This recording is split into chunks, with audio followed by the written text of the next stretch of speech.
Et si on vous disait que le rapport dressé par le CICR après examen des 157 corps a disparu des radars? Bizarre, mais dans cette vidéo, vous allez tout comprendre. Suivez.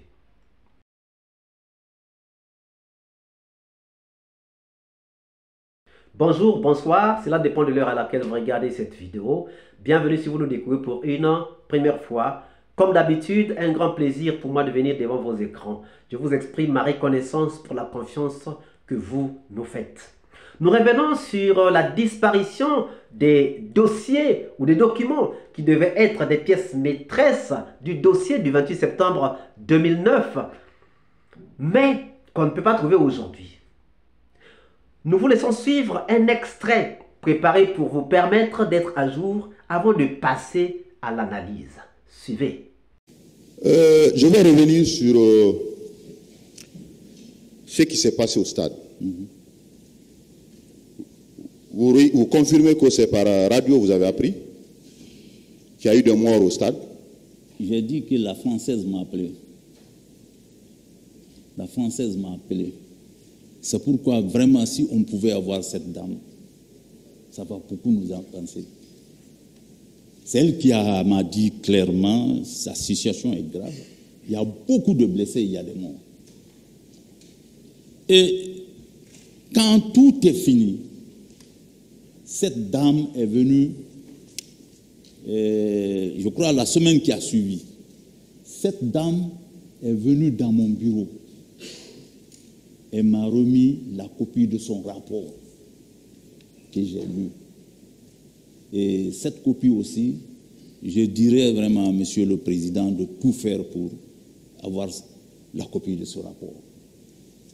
Quand il m'a remis la copie, j'ai dit, OK, j'ai un peu parlé avec elle. Mais je lui ai dit, d'accord, d'ici je vais aller déposer, remettre le rapport au ministre de la Défense. Il dit non. Il dit elle-même, elle va se charger d'aller remettre à chaque personnalité. Je crois que c'est comme ça. Elle-même, elle a envoyé au camp Al-Fayad. Je ne sais pas comment ça a été remis, mais elle m'a dit de garder que ça, c'est pour moi. Et elle va les remettre au ministre et au président. Maintenant, je ne sais pas s'ils ont reçu leur copie ou bien s'ils n'ont pas reçu, mais moi, j'ai reçu ma copie et je l'ai lue. Et je ne vais pas faire trop de commentaires parce que je veux que vous... Ce rapport est très important, Monsieur le Président. Est-ce que vous avez encore une copie de ce rapport? En quittant, parce qu'après les événements, moi, on m'a enlevé de mon poste. Après que, comment on appelle, ils ont tiré sur le président Dadis, on m'a enlevé, on m'a remplacé. Et avant de quitter, j'ai laissé tous les documents au bureau. Même la clé. Vous avez laissé la copie là-bas? Oui, même la clé de mon véhicule de commandement. Continuez, monsieur le procureur. Je vais revenir sur la situation des corps au camp Samori. Vous avez suivi les débats depuis le début de ce procès. Et vous venez de confirmer effectivement la présence de camions contenant des corps. Le général Toto, paix à son âme également, dans son procès verbal, il a fait mention, fait état de ces camions-là. Vous confirmez encore que vous avez vu les corps au camp Samori Touré, où vous étiez, quand vous étiez aux affaires, vous avez vu ces camions garés. Les camions étaient là. Remplis de corps. Oui, 150 corps, je n'ai pas compté, mais ce que la dame et Agnès Dine, les chauffeurs, ont envoyé, ils ont compté 155 corps. C'est après, et dans le rapport fait foi, il y a 2 corps qu'ils ont retrouvés après qu'ils ont déposé à Donka. Et il y a d'autres détails dans le rapport concernant les impacts de balles sur les personnes qui sont mortes. Tout est parce que la dame m'a dit, quand ils prennent un corps, ils l'examinaient et ils le mettent. Ils l'examinaient, ils notaient. Donc, l'état des corps, c'est mentionné dans le rapport et le nombre de corps avec impact, c'est déterminé dans le rapport. Vous, personnellement, vous n'êtes pas descendu pour venir voir les corps dans le camion? Non. Vous venez donc de suivre Oumar Sano. Oumar Sano, chef d'état-major général des armées au moment des faits du 28 septembre 2009. Nous vous avons déjà parlé du rapport de la police judiciaire qui avait déjà disparu du lot, disparu du dossier du 28 septembre 2009. Pourtant, déféré au tribunal depuis 2009. Mais ce dossier ou ce document a disparu du dossier des massacres du 28 septembre 2009. Aujourd'hui, nous vous parlons d'un autre rapport. C'est le rapport dressé par le CICR avec Madame Perrine Louart. Vous vous souviendrez que le 28 septembre 2009, Madame Perrine Louart, qui était responsable du CICR, avait appelé le général Oumar Sano pour lui demander des véhicules. Ils ont ramassé des corps, ils ont ramassé des blessés avec 4 voitures, 4 véhicules militaires. Au total, ils ont ramassé 157 corps. Ils ont examiné tous ces corps avant de les embarquer. Parce que, d'après ce qui est expliqué par le général Oumar Sano, ils prenaient les corps, chaque corps, ils examinaient et après, ils mettaient dans les véhicules. Donc, déjà, ce rapport était dressé sur 157 corps. Ça, c'est des corps qu'on a pu récupérer du stade et peut-être des environs, mais sauf au stade annexe. Parce que les corps du stade annexe sont les 54 ramassés par Valentin Abba et les policiers. Donc ça, c'est le premier lot des corps, 157 corps. Donc, sur ces corps, il y avait des impacts. Lorsqu'il était en train d'examiner les corps, c'était pour voir de quoi la personne est morte. Est-ce que c'est par balle? Est-ce que c'est par bousculade? Est-ce que La Croix-Rouge a aussi des photos prises au stade pour marquer le décor qu'il y avait donc après le passage des bérets rouges.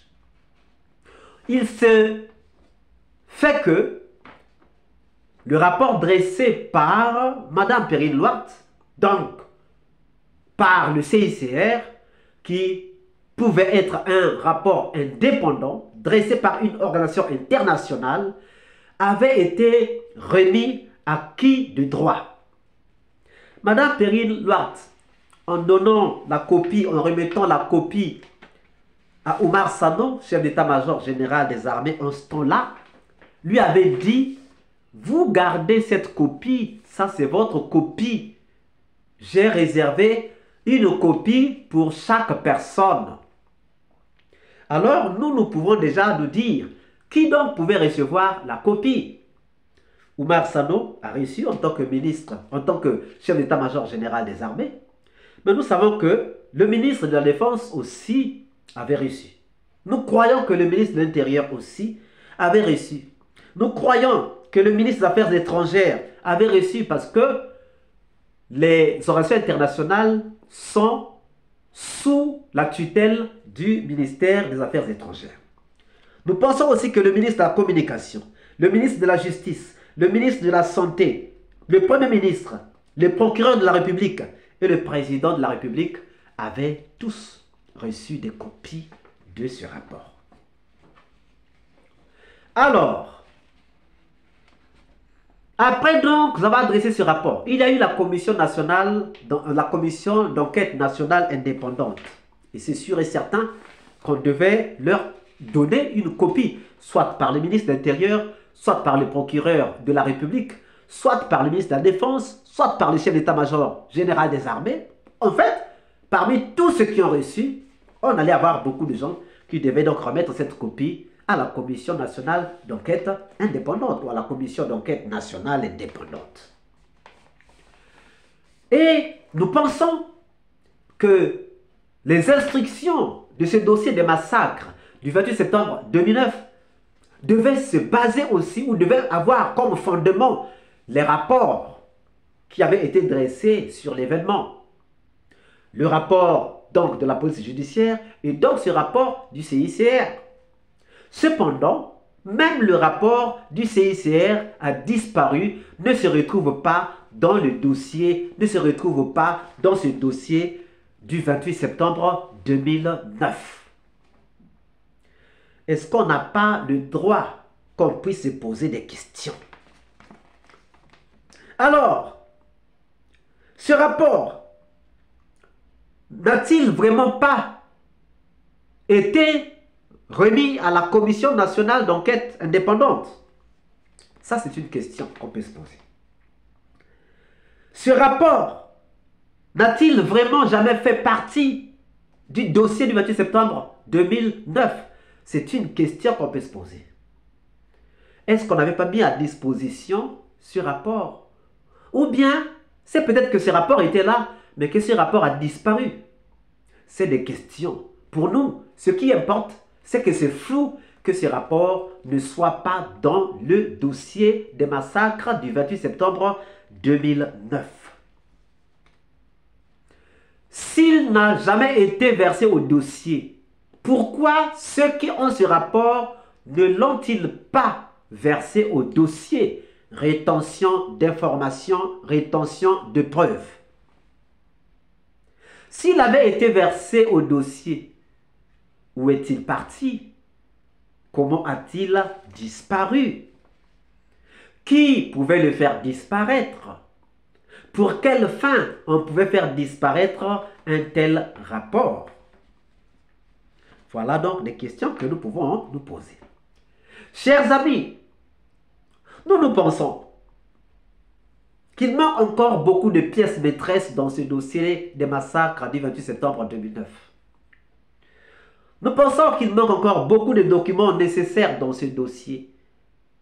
Nous pensons qu'il manque encore beaucoup de dossiers ou beaucoup de documents ou qu'il manque maintenant. Peut-être que les documents étaient là, mais qu'il manque maintenant. Nous pensons qu'il y a eu la main noire dans ce dossier des massacres du 28 septembre 2009.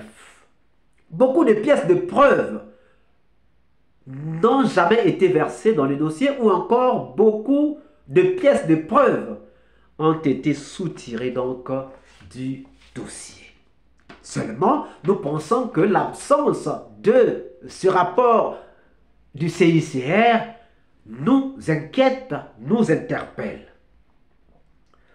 Ceux qui l'ont fait, soit qui n'ont pas remis ou n'ont pas mis ce document à la disposition de ceux qui sont en train de gérer le dossier, devraient être responsables. Si on peut les démasquer, ils devront répondre devant donc le tribunal. Dire pourquoi ils ont retenu l'information, n'ont pas mis l'information à disposition. Et peut-être qu'ils ont été manipulés, peut-être qu'ils ont été commandés, peut-être qu'ils ont fait ça en faveur des gens. Il faut qu'ils nous disent en faveur de qui ils l'auraient fait. Alors, comment se fait-il que beaucoup de ces pièces maîtresses qui devraient faire le fondement donc du dossier de l'inscription sont-ils en train de manquer au dossier? Le tribunal actuel est-il responsable? N'a-t-il pas hérité d'un dossier tronqué? Qui donc a tronqué le dossier dans ce cas? Qui ne voulait donc pas que la vérité soit dite dans ce dossier? Voilà les questions que nous vous laissons et pour lesquelles nous voulons avoir des réponses dans les commentaires. Si cette vidéo vous a plu, ne manquez pas de laisser vos pouces bleus, de commenter, de partager. Si vous n'êtes pas encore abonné, c'est le moment pour vous de vous abonner. Surtout, de ne pas manquer d'activer la cloche de notification afin d'être averti à temps réel de toutes nos prochaines publications. Quant à moi, je vous dis à très bientôt pour une nouvelle capsule. Ciao!